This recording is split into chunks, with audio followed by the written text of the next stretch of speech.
Hoje o programa Papo Dinâmico vai tratar de retinopatia e também de diabetes e da relação entre os dois. Nós vamos tratar deste assunto hoje aqui no programa Papo Dinâmico, que já está no ar.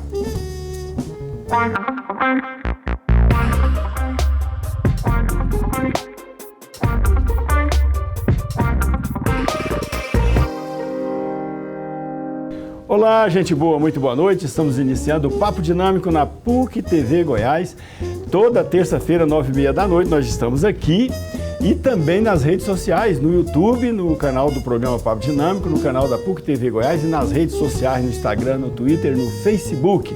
Hoje vamos falar de retinopatia, que é uma doença que acontece nos olhos e que pode ter várias causas, entre elas a diabetes.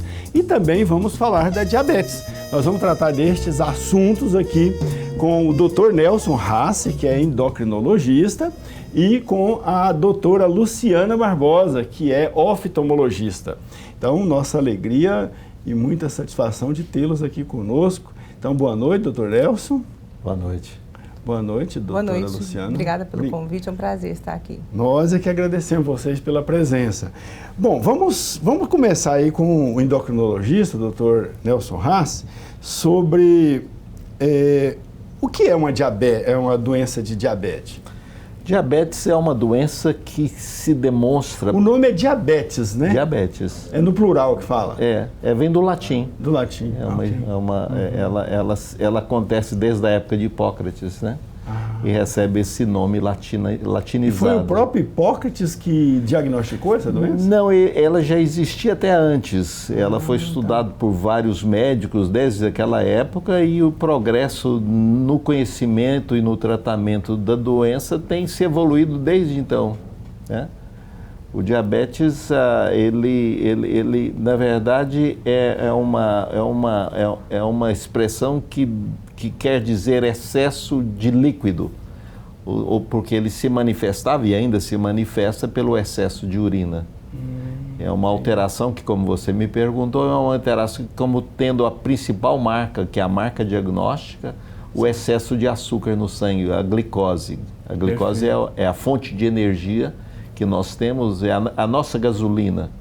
E essa glicose ela vem através dos alimentos. Quando nós consumimos alguns alimentos, principalmente os carboidratos, as massas, os açúcares, as frutas, boa parte dele, após a digestão, é transferido ou transportado para o sangue na forma de glicose.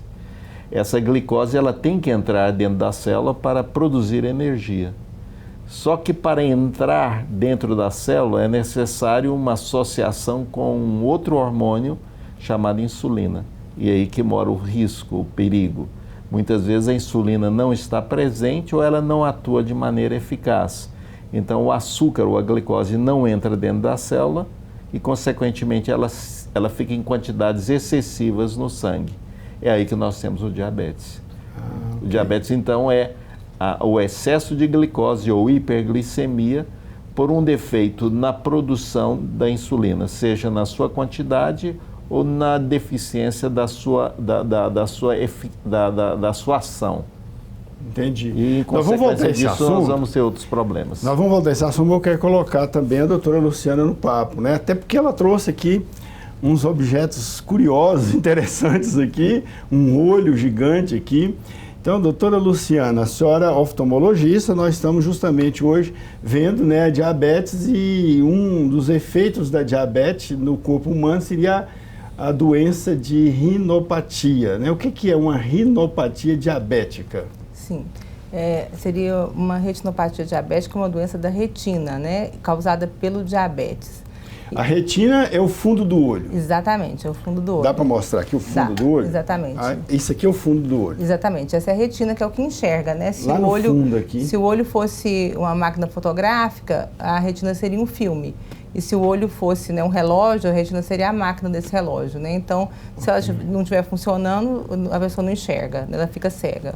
A retina, ela é constituída de quê? Uma proteína? A retina, ela é um tecido, né, que é a continuação do sistema nervoso central. Então, ela é importantíssima nessa parte da visão. E como você mostrou que a retina, ela tem os vasos sanguíneos. Ah, sim, perfeito. Esses vasos, os vasos sanguíneos. E são esses risquinhos aqui. Exatamente, dele, né? Aqui são os vasos sanguíneos. E o olho é o único órgão do corpo humano que tem a transparência para eu enxergar esses vasos pequenininhos, os microvasos. Então, a gente usa o olho como um biomarcador, como um marcador biológico do diabetes, da retinopatia diabética. Ah, é? Exatamente. Então, é uma das fontes de diagnóstico de diabetes. Sim, uma das fontes de diagnóstico de diabetes e uma das fontes também de falar se a diabetes está muito alterada ou não. Então, é isso que a gente usa num projeto que eu tenho com o Dr. Nelson, que a gente faz esse exame e, através desse exame, a gente pode fazer outros exames também. Esse aparelhozinho aqui é para fazer esse diagnóstico? Sim, esse aparelho, ele é um retinógrafo portátil. Então, nós, virar a câmera aqui. nós utilizamos para poder fazer foto da retina, que nós mostramos anteriormente no modelo, e através... Aquilo ali são retinas reais. Reais de pacientes. De pacientes. Exatamente. Tem algum ali que está com alguma retinopatia? Retinopatia leve, né? Leve, né? Isso. Tem alguns microaneurismas. Aquela mancha branca lá? Essa aqui é o nervo óptico, aqui os vasos sanguíneos que eu falei que eles podem estar alterados, e as manchinhas vermelhinhas são as hemorragias ou os microaneurismas, que já é uma alteração realmente. Microaneurismo, o que é? Uma veia entupida? Microaneurismo é um aneurisma pequenininho, que é assim, uma forma fácil de entender. Se o olho fosse um jardim e os vasos fossem mangueiras, então seriam os papos das mangueiras. Então, uma mangueira cheia de papo, e nesse papo começa a vazar líquido, né? Então, o papo seria o microaneurisma e o líquido já é o sangue que vai para dentro do olho, que causa cegueira. Que é uma espécie de isquemia. Causa também uma isquemia, sim. É um sangramento no olho. Um sangramento no olho que pode levar a essa retina a sair do lugar, descolar, e a cegueira, no final a cegueira. Meu Deus do céu. E o diabético está necessariamente condenado a isso ou não? Não. Se ele tiver um controle glicêmico rigoroso, né? Se ele tiver um endocrinologista, como o Dr. Nelson, da equipe dele, entendeu? Os alunos dele, né? E se ele tiver esse controle e fizer o exercício, fizer a dieta, tomar os remédios, não. Ele não está condenado a isso, não. Diabetes é só controlável ou ela é curável, doutor Nelson? Não, ele é controlável. Cura do diabetes é muito raro. Eu poderia dizer que o diabetes pode ser considerado curado no seu início naquelas pessoas obesas que expressaram o diabetes por causa da obesidade, logicamente com fundo genético, mas bem no seu início. E se elas emagrecerem, seja por uma dieta rígida e atividade física, como foi colocado pela doutora Luciana, ou por uma cirurgia bariátrica, então esse diabetes no seu início ele pode regredir. Mas isso tem que ser bem no seu início. A maioria das vezes, quando nós temos um paciente com diabetes, eu preferiria usar o controle. A cura como eu falei, muito... É medicação e dieta. O controle, e como repetindo o que a doutora Luciana bem colocou, o controle é através de um controle alimentar, uma alimentação saudável, atividade física regular e uso criterioso de medicamentos, feito pelo médico endocrinologista ou um clínico geral nas cidades do interior. Nem todas as cidades têm a felicidade de ter endocrinologista, mas um bom clínico geral ele consegue, se ele tiver uma formação adequada, pelo menos naqueles pacientes com diabetes não tão, eu diria, graves, né? Ele consegue um bom controle. É importante eu dizer que nós não temos o número suficiente de especialistas no Brasil para tomar conta de todos os diabéticos que existem. Portanto, é importante que o clínico geral, o cardiologista, a ginecologista ou o ginecologista também assumam esse papel. Entendi. Vamos fazer um pequeno intervalo e já voltamos, e nós vamos falar de retinopatia no próximo bloco, das causas, quais os sintomas, né, que você pode sentir e de repente procurar uma orientação médica, assim como também vamos investigar aqui os sintomas referentes a diabetes. Daqui a pouquinho a gente volta.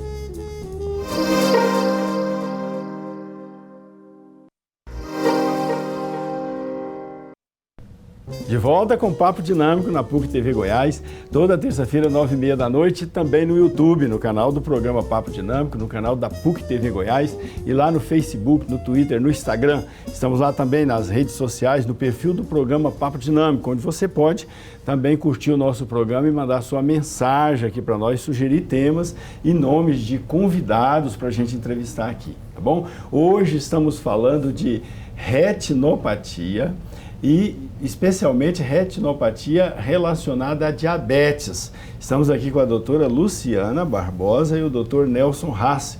Doutora Luciana Barbosa é oftalmologista, especialista em retina. Sim. Nossa, como é que alguém pode ser especialista? Oftalmologia já é uma especialidade Sim. altamente específica. Sim. Aí depois tem mais uma especialidade que retina. Porque a oftalmologia, ela acaba sendo um mundo separado, né, vamos dizer assim, integrado ao corpo, mas também separado. Então, o olho é relativamente pequeno, mas por dentro ele acaba sendo, com as suas células de cada tecido diferenciada. Então, tem especialista em córnea, né, que seria fazendo transplante, tem especialista em catarata, que faz a cirurgia da catarata, que seria a parte do meio do olho. E especialista... Catarata, essa parte fica bem aqui na frente do olho, né? Pode pegar, doutora? Pode. É uma lente que a gente tem dentro do olho. É a lente do olho? Que essa lente, a gente nasce com ela transparente, ela chama cristalino. Essa lente, ela foca longe e perto. E depois dos 40 anos para de focar para perto, que dá a vista cansada. E normalmente depois dos 60 dá a catarata que turva. Esse turvamento aqui? Exatamente. Ah, ok. Deu para mostrar aí? Deu. Ótimo. Legal isso aqui. Então esse aqui é o cristalino. Sim. Que dá catarata. Sim. E depois disso tem todo esse espaço vazio aqui? Não, esse espaço aqui ele é preenchido por um gel, que é o vítreo. Ah, vítreo. Que é toda essa parte aqui. Isso. Esse gel, essa bola, né? Esse gel tem uma consistência de uma clara de ovo. E a retina, né, que é a continuação do cérebro, que é o fundo do olho, exatamente. Né? E essa parte aqui, doutora? É o nervo óptico. É o nervo óptico. Que liga o olho ao cérebro. Ele que vai levar essa informação toda para o cérebro e nós vamos enxergar, na verdade, no cérebro, na área occipital do cérebro, que é atrás, né, na nuca. É verdade que as imagens que estão lá fora ficam aqui na retina invertida? Elas são projetadas na retina, elas são levadas pelo nervo óptico e lidas no cérebro. Quem é que conserta essa imagem lá no cérebro? Ou não conserta? O cérebro é que enxerga errado o mundo. Exatamente. Na hora que manda a informação, né, da forma correta. Né? Manda da forma correta. Exatamente. Ok. Então a gente não está vendo o mundo de cabeça para baixo, não. Não. Só não entendeu o motivo da minha pergunta, né? Porque essa imagem chega invertida no fundo do olho. Exatamente, né? E o interessante, assim, que nesse projeto do diabetes é que, através desses vasos, a gente sabe como é que está o coração indiretamente, né? O cérebro, né? E como é que está também os pés e os rins, que são órgãos-alvos do diabetes. Quando alguém está com algum sintoma de diabetes, a senhora disse que primeiro atinge o olho. O olho manifesta mais, assim, imediatamente esses sintomas? Pode até atingir os pés primeiro, por exemplo, mas quando atinge o olho, o paciente procura mais rápido, vamos dizer assim, um médico, o médico oftalmologista. Okay. Porque acordar sem enxergar ninguém quer, né? Com baixa de visão. Então, quando atinge o olho, ele vai procurar de uma forma mais rápida e fazendo o exame do fundo do olho, a gente já faz o diagnóstico dessa retinopatia diabética. Por quê? Porque ele tem um aspecto específico. E fazendo isso todo dia, que a gente faz todo dia há tantos anos, de manhã, de tarde, de noite, acaba, né, ficando craque nisso e a gente consegue examinar e falar assim, olha, tá leve, tá moderado, tá grave, e pode falar, olha, você tem que fazer o seu exame do coração, o seu exame, né, o ecodoppler da carótida, para ver se tem alguma coisa no cérebro, do rim, os dos pés, né, fazer o seu controle adequado com o seu endocrinologista. Então, esse fundo de olho, ele acaba sendo um marcador biológico da doença do corpo todo. Então, num projeto que a gente faz junto com o Dr. Nelson Hassi, né, do SUS, lá no Centro de Diabetes do SEAD, né, que é o Centro Estadual de Diabetes, a gente faz isso com os pacientes, que é uma forma que a gente tem de fazer, né, de levar esses recursos, né, de fazer esses outros exames específicos para aqueles realmente que mais precisam, né, o eletrocoração, né, o ecodoppler, que são exames caros, vamos dizer assim, né. Mas a senhora trata a retinopatia. Sim. Os efeitos que ela causa, né? A senhora trata isso, mas não trata diabetes. Não trata diabetes. Aí tem que ser o endocrinologista que trata desse ou clínico, né? Sim. Ou clínico. Tá, como é o procedimento da senhora? Como é que a senhora trata essa... Mas não adianta tratar os efeitos sem não tratar a causa, né? Sim. É o que eu falo para os pacientes, né? Primeiro tem que controlar de uma forma assim, rigorosa o diabetes, né? Ver com o seu endocrinologista ou com o seu clínico a medicação, fazer a sua dieta, fazer o exercício e trata paralelo também a parte ocular, que pode ser através de laser, que nós vamos fazer laser nesses papos que eu falei anteriormente, né? Nesses microneurismas. Pode ser através de cirurgia ou através de uma coisa combinada, de cirurgia e laser também. Tá, mas aí, doutor Nelson, o senhor recebe lá um cliente indicado lá pela doutora Luciana e com suspeita de diabetes. Ela diagnosticou lá que esse paciente ter uma probabilidade grande de ter diabetes, tendo em vista os problemas que tem no olho. Aí como é que o senhor faz para diagnosticar para confirmar que esse paciente realmente tem diabetes e quais são as ações para, digamos, controlar essa diabetes? O que a doutora Luciana colocou é extremamente importante, mas nós devemos lembrar que quando o olho é cometido, como você bem colocou, nós temos a retinopatia, esse diabetes já existe há pelo menos 10 anos. Então, quando a doença é diagnosticada pelo oftalmologista, esse paciente já tem o diabetes há muito, muito tempo, só que ele foi descuidado, seja de maneira voluntária, porque não se interessava. Então os efeitos no olho não é assim imediato, não, mais tardios, né? Eu acredito que, na verdade, são dados científicos que para você ter problema no olho, você precisa de pelo menos 10 anos de diabetes descompensado. Então, o oftalmologista, ele presta o serviço no diagnóstico, mas é um diagnóstico já tardio. Ele é muito importante, além do diagnóstico, como a doutora Luciana colocou, no tratamento, né? Então, o diagnóstico ele deveria ser feito pelo clínico geral, pelo ginecologista, pelo cardiologista, através de um simples exame que se chama dosagem de glicose.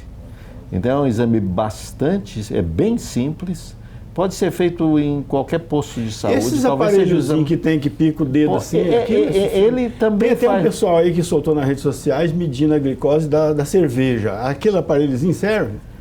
Não sei se você conheceu, não sei se o senhor viu esse... Não, esse não, mas existe, eu desconheço. Mas é um aparelhozinho que ele é muito utilizado. Uma vez eu fui numa consulta de emergência na Unimed. É esse mesmo. Aí eu cheguei lá e a pessoa antes passa por uma triagem, ela mediu com o mesmo aparelhozinho que aparece nesse vídeo sobre a cerveja. Eu desconhecia do vídeo.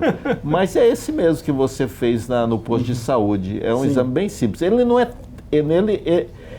quando o resultado é limítrofe, você precisa confirmar no laboratório mesmo. Por exemplo, o resultado normal tem que ser abaixo de 100. Se ele deu 105, 110, é bom confirmar no laboratório. Mas quando ele dá valores assim de 200, 150, 180 em jejum, então é com certeza que o paciente tem diabetes. Então é um exame que a gente chama de screening. Então ele é interessante porque ele é fácil de ser usado e tem uma sensibilidade e uma especificidade muito boa. Mas para você ter certeza absoluta, o ideal é o exame no laboratório. E aí o papel do médico, como você nos perguntou, o endocrinologista, o papel dele agora é assegurar que o controle do diabetes esteja adequado, para que ele não precise receber esses cuidados que a doutora Luciana poderia oferecer, né? O ideal é ele não ter a retinopatia diabética. Se tiver controlada a diabetes, não há risco de ter essa retinopatia? Não, o risco não existe. Mesmo que esse controle seja por medicamento? Mesmo que seja. Na maioria das vezes, hoje eu diria para você que quase que 100% dos pacientes com diabetes, certo, precisariam ou precisam tomar medicamentos. Porque os medicamentos hoje, além de controlar a glicose no sangue, eles protegem também, eles têm um efeito duplo. Eles controlam a glicose e também têm um efeito protetor, é como se fosse um escudo que protege os órgãos, o coração, rins e também os olhos contra o efeito deletério da glicemia alta. Pois é, o senhor falou que a glicemia alta é porque a insulina não está havendo um combate, né? Ou sei lá, um aproveitamento adequado do açúcar no sangue pela insulina. O corpo não está produzindo insulina, é isso? Exatamente, são duas situações. Nós temos, na verdade, dois tipos básicos de diabetes. O diabetes tipo 1, que é o diabetes que acontece principalmente em crianças e adolescentes, algumas vezes adultos jovens, é um diabetes que ele é mais agressivo, onde não existe a produção de insulina. O pâncreas, no pâncreas existe células... sim, isso que eu ia perguntar na sequência. O órgão do organismo, da pessoa humana, que é responsável pela produção de insulina, é o pâncreas? É o pâncreas. Dentro do pâncreas nós temos pequenas células, que nós chamamos de células beta, que produzem insulina. E essas crianças, adolescentes, adultos jovens, principalmente, e não são obesos, é bom colocar isso, as células beta são agredidas e elas são destruídas e com isso elas não produzem insulina. Então há uma deficiência total da produção de insulina. Esse paciente possui o que nós chamamos de diabetes tipo 1 e aí ele vai precisar de tomar insulina, que são as injeções que ele aplica 2, 3, 4 vezes ao dia. A gente às vezes encontra num bar e vê uma pessoa aplicando injeção, seria o caso? Seria o caso, certo? Essa pessoa possivelmente tem diabetes tipo 1. Se bem que alguns com diabetes tipo 2 também precisam de uma quantidade extra de insulina, mas a maioria é tipo 1. Existe agora, que é a maioria, o tipo 2, que geralmente são pessoas acima dos 30, 40 anos, na maioria das vezes obesos ou com sobrepeso. Aí a produção de insulina existe, mas devido ao excesso de peso, essa insulina não tem o efeito desejado. É como se a gordura prejudicasse o efeito da insulina, criasse uma barreira. Então essa pessoa ela tem que tomar um medicamento para emagrecer, e ao mesmo tempo fazer com que o efeito da insulina seja mais eficaz. Aí então existem os medicamentos que são comprimidos ou mesmo mais modernamente injeções que não são insulina, mas que ajudam a fazer com que o pâncreas funcione de maneira mais eficaz. Além de ajudar o pâncreas na produção de insulina e na redução de peso, eles também têm o efeito de proteger os rins e o coração e possivelmente os olhos.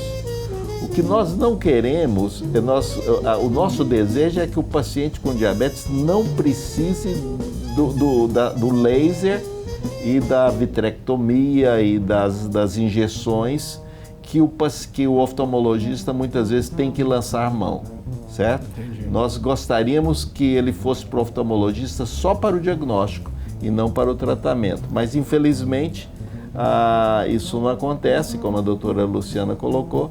Muitas vezes, e você também colocou na sua introdução, existe a retinopatia diabética. O nosso desejo é que não haja retinopatia diabética. Entendi. Bom, nós vamos fazer um pequeno intervalo e vamos voltar daqui a pouquinho, vamos falar um pouco mais, vamos conhecer mais essa doença aí, retinopatia diabética, né? Estamos aqui com 2 especialistas nestas áreas e daqui a pouquinho, então, a gente aprofunda um pouco mais sobre retinopatia diabética.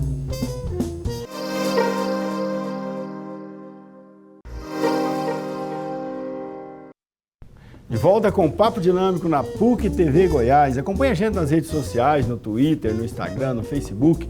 Manda sua mensagem aqui para nós. Curte lá o nosso programa. Vai lá, aciona o sininho lá para que você possa receber notificações de novidades que a gente posta lá sempre, tá bom? E também estamos no YouTube, no canal do programa Papo Dinâmico. Lá você tem todos os programas que já foram ao ar, mais de 150 programas que você pode assistir, compartilhar e baixar, ok? E estamos falando hoje de retinopatia diabéticas com os doutores aqui, doutora Luciana Barbosa Carneiro e também com o doutor Nelson Rassi. Sobre retinopatia, doutora, a gente já viu que para diabetes não tem cura, diabetes tem controle. Sim. Né? E para retinopatia, tem cura? A retinopatia seria a doença da retina.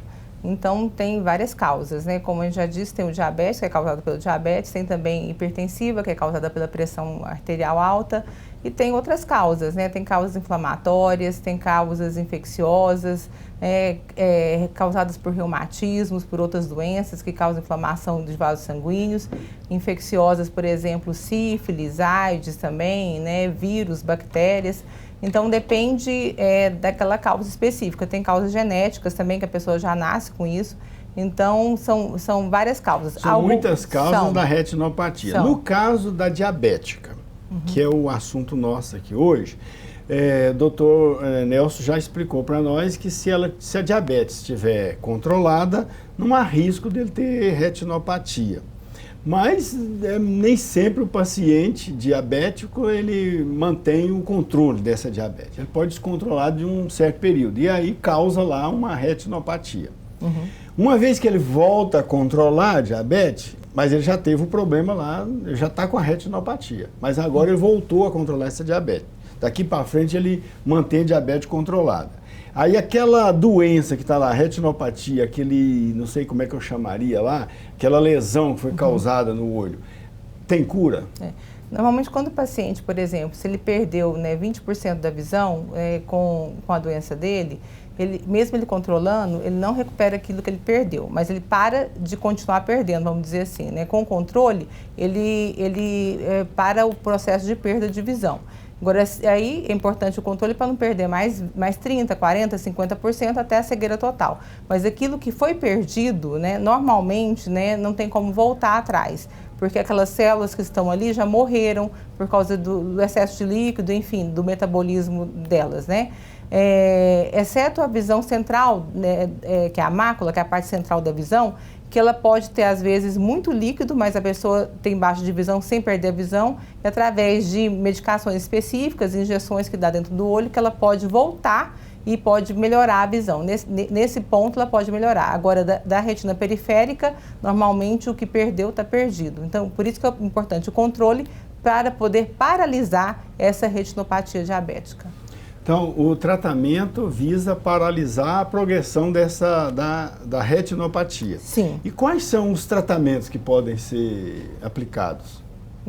Então, uma vez feito o diagnóstico, né, a primeira coisa é o controle clínico rigoroso, né, com medicação, que a gente já falou, né, dieta e exercício. E posteriormente, dependendo caso a caso, a gente faz o tratamento individualizado para o paciente, né? Tem gente que vai precisar de laser, vai precisar de injeções dentro do olho, de antiangiogênico, que essa injeção vai paralisar aqueles vasos, né, anormais. Só aplica a injeção dentro do olho? Sim, dentro do olho. E tem gente que fala assim, não sei, isso aí é até a injeção na testa, um negócio, mas dentro do olho parece que é doído demais, não? É uma tecnologia moderna, e faz com anestesia dentro do centro cirúrgico, com toda a asepsia necessária, né, com anestesista também sedando o paciente para ele não sentir dor. E essas injeções proporcionam a paralisação da doença e a regressão do excesso de líquido que está na parte central da visão, que é a mácula, que é onde nós enxergamos, onde tem o maior número de células, né, que são os cones e bastonetes, que elas se concentram ali para a gente poder enxergar, para ter a visão adequada. Então, às vezes, precisa fazer essas injeções também, que são, eu não vou enumerar aqui quais são, mas são muitos tipos de injeção. Existem também corticoides que a gente injeta dentro do olho, como se fosse assim, um sorrisal que vai degradando ao longo do tempo também, que é um tratamento também para retinopatia diabética, e cirurgia em últimos casos. Em casos graves, que não tem mais como tratar clinicamente, é indicado cirurgia, que é a vitrectomia, que retira todo o sangramento que tem dentro do olho, faz laser e pode deixar um substituto para aquele vítreo que estava ali e já estava com sangue, né? Que pode ser ou gás ou então óleo de silicone, que é um óleo específico para o olho também. Tá, então, na verdade, não cura a lesão, mas os efeitos, digamos assim, da retinopatia, que pode causar um turvamento da vista e tal, esse pode ser diminuído, digamos assim, esses efeitos prejudiciais à visão. A pessoa melhora um pouquinho a visão. Sim. Além de inibir o processo de progressão da doença, existe a possibilidade de também melhorar um pouco a visão. Sim, pode melhorar um pouco a visão, né? Aquela lesão pode continuar daquela forma, mas a visão, ela pode ter um ganho e melhorar um pouco a visão com essas tecnologias todas que eu falei para vocês. Tá, vou agora pôr o Dr. Nelson na discussão. Eu vi aí que a senhora citou, primeira coisa, medicamento para controlar. Eu imaginei que a senhora estava sugerindo aí o controle da diabetes. Sim. Né? Sim. Então, o senhor falou, acho que tudo, da diabetes tipo 1 e depois passou da diabetes tipo 2. A diabetes tipo 2 é que se chama mellitus? Todos os dois chamam mellitus. O é? diabetes mellitus significa doce. Então, todos os dois tipos são mellitus. Diabetes mellitus tipo 1, diabetes mellitus tipo 2. O tipo 1, ele se caracteriza por uma ausência quase completa das células produtoras de insulina, ou seja, o indivíduo não tem insulina e aí ele vai precisar de usar a insulina diariamente, através de pequenas injeções, agulhas com microfinas, totalmente indolores. E aí a criança ou o adulto jovem aplica essas injeções ou insulinas 2, 3 ou 4 vezes ao dia, dependendo como é que está os valores de glicose no sangue, que geralmente é mensurada pelas glicemias de ponta de dedo. O uso prolongado desses medicamentos de controle da diabetes não poderia causar efeitos colaterais? Absolutamente não. Essa é uma pergunta que frequentemente os pacientes fazem, se o uso de medicamentos ele poderia ser prejudicial. Pelo contrário, a falta do uso dos medicamentos é que vai causar os problemas do diabetes, entre eles o da retinopatia que a doutora Luciana bem descreveu. O papel do médico é convencer ao paciente de que é necessário o uso dos medicamentos de maneira regular, e é como convencer... Não há problema ser o mesmo medicamento, não. Ou o médico, de vez por outra, tem que mudar o medicamento. Algumas vezes nós temos que mudar, porque o medicamento não está sendo eficaz, nós temos que acrescentar um segundo, um terceiro ou um quarto medicamento. Mas se o paciente é um paciente aplicado, toma o remédio direitinho, faz exercício físico, perde peso, não pode acontecer de ter efeito contrário o medicamento? Ao invés de ter muita insulina, ou como é que é?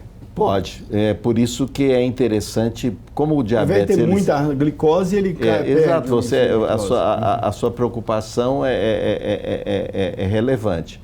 Isso acontece quando, por algum motivo, a dieta é muito rígida ou por algum erro o paciente excede no uso da insulina ou do medicamento oral, ele pode ter um efeito colateral que é a hipoglicemia.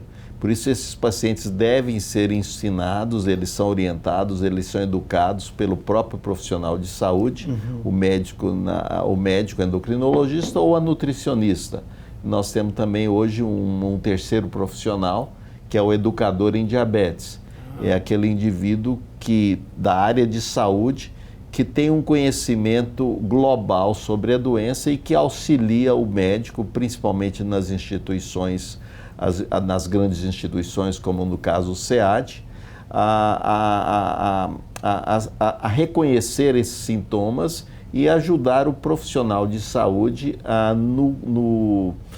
no ensino, na educação do paciente. É uma coisa bastante complexa e a sua observação foi pertinente. Por isso que é interessante a mensuração da glicemia várias vezes ao dia, porque isso faz com que ele reconheça se a glicose está subindo, se a glicose está descendo ou se ela está normal. Hoje nós temos aparelhos que são acoplados ou colocados numa posição do corpo, geralmente no braço, e que mede a glicemia continuamente. E ele então, isso principalmente em diabetes tipo 1, ele pode, em qualquer momento do dia, ele pode verificar como é que está a glicose dele. Se ele estiver usando o aparelho, por exemplo, se eu estivesse usando o aparelho nesse momento, eu, através de um leitor, que é um aparelhinho parecido com o celular, eu só chego perto e eu sei se a minha glicose está normal, ou ela está alta, ou ela está abaixando, e eu posso então tomar as medidas apropriadas. Por exemplo, se eu estou tendo uma queda da glicose, eu vou e como alguma coisa. É um tratamento complexo, não é simples. Até porque a faixa parece que é pequena, né? De 104, de 80 a 104, mas... Na verdade, nós queremos valores no mínimo, o mínimo que ele pode chegar a 70. Tem que ser no mínimo de 100? No mínimo de 70. Ele o mínimo de 70 e o máximo de 100. Não, ele pode chegar até 140 e em alguns momentos até 180 é admissível. O ideal é que fique entre 70 e 140. Em alguns momentos, como logo após uma refeição, você pode ter a glicose atingindo o valor máximo de 180, certo? Mas a maioria das vezes ele deve ficar entre 100 e 140. Qual o risco maior? É ter uma hiperglicemia ou uma hipoglicemia? Depende depende do indivíduo, depende do medicamento que você está usando e depende do tipo de diabetes. Tem alguns indivíduos que têm uma tendência muito grande de ter hipoglicemia. E tem outros indivíduos que têm uma tendência maior de ter hiperglicemia. São situações que nós consideramos como desafiadores ou desafiadoras. E aí nós temos que lançar mão do arsenal do tratamento e também das mensurações frequentes. Hoje, além das agulhas que eu mencionei, nós temos também as bombas de insulina. Bombas de insulina são aparelhinhos que liberam a insulina de maneira contínua, de modo que fica dispensável o uso da agulha. E haverá agora, nesse próximo ano, a liberação pela Anvisa de um aparelho, de uma bomba de insulina, em que ela mede a glicose e libera a insulina ao mesmo tempo. É como se fosse um pâncreas artificial. Então isso vai ser usado em alguns casos de diabetes tipo 1. Vai ser um grande avanço no tratamento do diabetes tipo 1. Infelizmente, ele demanda custos financeiros altos e também uma dificuldade no manuseio, tanto para o paciente como para o médico que vai ter que trabalhar com esse aparelho. Não são todos os médicos que realmente têm o conhecimento científico e técnico para prescrever tal aparelho, mas vai ser um grande avanço no tratamento da criança, do adulto, jovem com diabetes tipo 1, que, como você colocou, que tem essas oscilações glicêmicas tanto para cima quanto para baixo. Perfeito. Vamos fazer um pequeno intervalo e já voltamos. Nós vamos falar do mutirão, né? O mutirão contra a retinopatia diabética que foi organizada aqui pela doutora Luciana Barbosa, juntamente com o doutor Nelson e outros especialistas da área. Daqui a pouquinho a gente volta.